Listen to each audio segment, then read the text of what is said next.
Hello everyone, Sable here, and I've got the final match of week 4 of UUCL here. As you can see, it's me versus magialice. This one, I'll just say, has stuck in my memory. That is all you're getting from me as we just jump into it. So I led Clefable this time into a Ninetales. I would say this is not an advantaged lead for me, but it has some potential to go right with Fire Blast misses or just dodging burns and stuff. And here I got the T-Wave, I don't get burned, so pretty neutral start. But I get a critical hit body slam, definitely a little bit fortunate. And Fire Blast again doesn't burn or crit me. And Hyper Beam rolls pretty well. It's a 44 to 52, and that Ninetales was probably about 49 and a half, 49.2, something like that. So I got like a probably 30 something percent roll there, so it works out pretty fortunately. Here I decide to preserve the Clef and go straight to Dragonite on this Hypno just to try to save like a Sleep Fodder or a sack for later. Can also do a lot of damage with some paraspreading. Unfortunate drop means that my Dragonite's a little bit worse off, but it's still pretty okay here. Crit kind of doesn't matter with me at -1. Just going to take another slam, look for a para or something, and get it here. And Dragonite's going to go down for half a Hypno and the para, which lets Kangaskhan in to threaten Hyper Beam. So here's a Haunter, and now I do have the Clef, which makes her have to weigh whether to click Hypnosis or not. On this turn, I choose to stay in and just Earthquake it, calling her out on not hypnosising me. So I get the call right, but an unfortunate crit Thunderbolt puts my Kangaskhan in a really, really bad HP threshold where most things will OHKO it now, except for Haunter. But I go back to Clef thinking there's a decent chance here of Hypnosis, and if not, then I can Revenge Kill this with my Dugtrio. So here comes Doug, and I do think maybe there I should have considered doubling, but I just take my damage for now.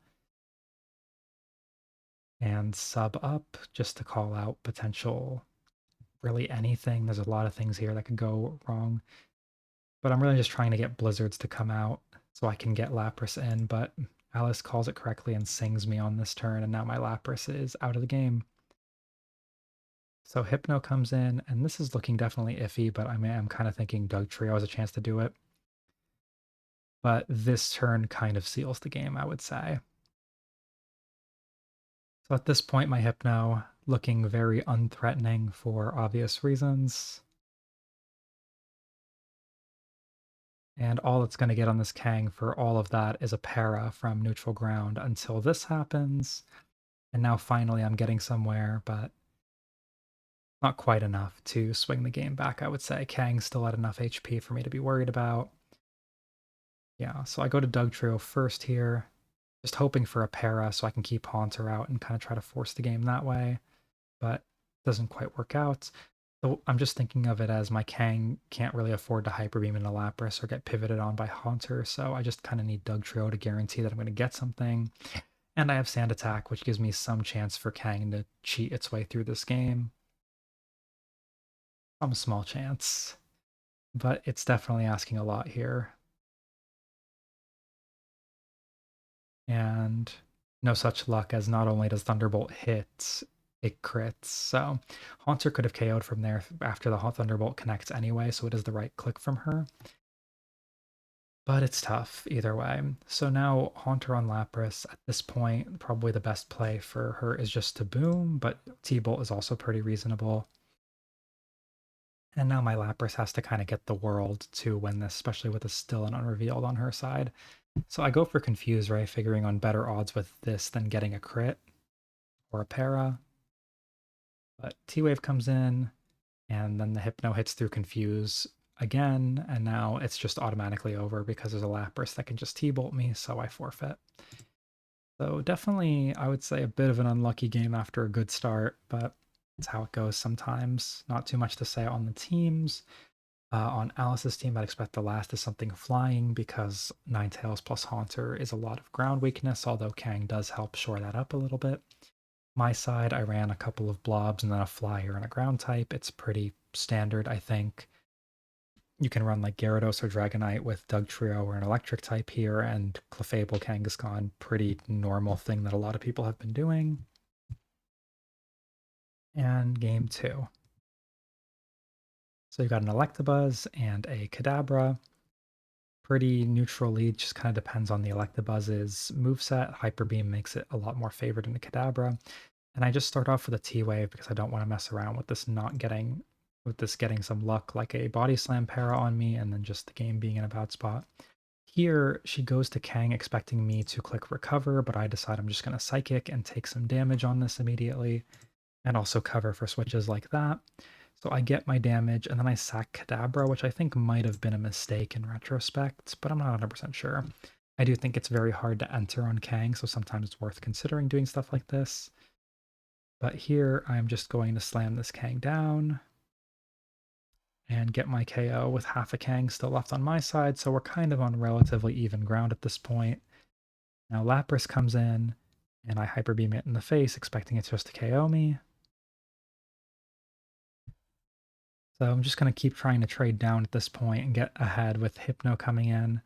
So I Psychic, and she calls me out on expecting Buzz to come into Psychic, but I do get the drop. And unfortunately, I get first hit frozen here, and that's kind of just the end of me having any ability to play the game. So definitely it could have been a safe play there to click Hypnosis. I would say it's a bit of a 50-50, and she made a very reasonable stay in, and I also had decent odds to get a Psychic crit, a Psychic drop, which is what happened, and either of those also mean that I can take out Lapras and get my sleep somewhere else. But the freeze just puts me really far behind, and now this game's looking extremely tough. So here, the Sing luckily misses. I Blizzard thinking that the Electabuzz is going to come in, because why wouldn't it come in at 100%? It tanks anything here. But that Blizzard's going to cost me a lot because I'm going to lose a speed tie and get sung. And now I've just lost like a million Pokemon to this Lapras, and it's pretty unplayable.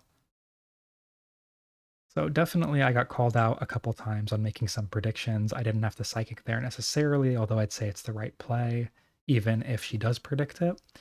The Blizzard was definitely me going, okay, I'm behind after the freeze, and I need to make some call-outs, and I did get punished for it. So now Hypno's going to come in. I really have nothing I can do about it, so I just have to go to my own Hypno and sack it.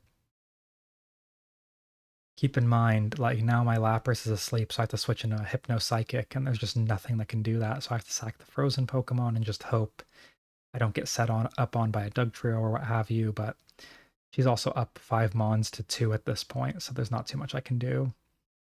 So I go Moltres, just hoping maybe I can get some luck, but there is no luck to be found here. Not for me. So as you can probably tell by now, this one's not going to end in my favor.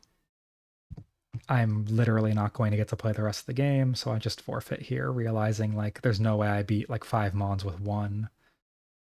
So, good game to Magialice. It's not her fault that the game went this way. I think there were a couple plays I could have made differently, like maybe considering preserving the Kadabra.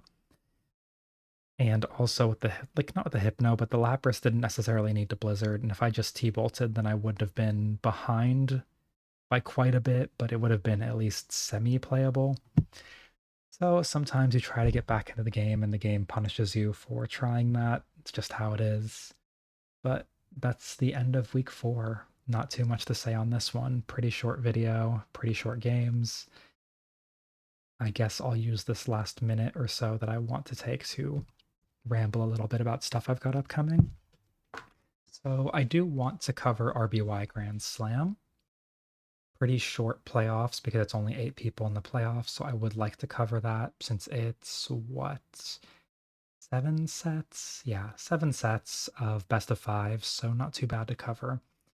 So it's on a checklist in the back of my mind. I do want to talk about my BW UU matches for Spotlight. I am gonna play in the finals of that this week, so after that I'd like to cover those just to try to cover something that's not RBY and see if I can get a little bit outside my comfort zone.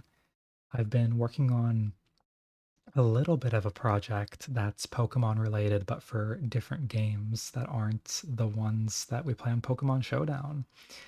So I don't know what the timeline is on that. I don't know if how big of a scope I'm going to let that get into, but there's a couple things I want to talk about there.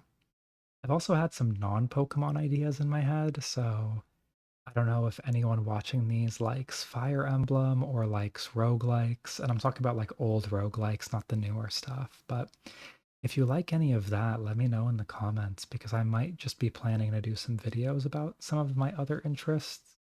But I kind of don't want to just shout into the void and have two people watch it if I'm going to put all that effort in. Like, I don't really care about quote unquote growing the channel or what have you. I'm just covering Pokemon stuff because I like covering Pokemon stuff and it's fun and it helps grow the RBY community a little bit. But if there's actual interest, I might actually talk about some of my other stuff. I've been working on something for Fire Emblem that I think is really cool. So if you got this far in the video and are still listening to me, even though the games are over, and you're interested in any of that, let me know in the comments because that'll give me a little motivation to make a video instead of just do the thing on my own time. Otherwise, click the buttons, leave a comment if you have any thoughts, and I'll see you in the week 5 videos right after this. Bye.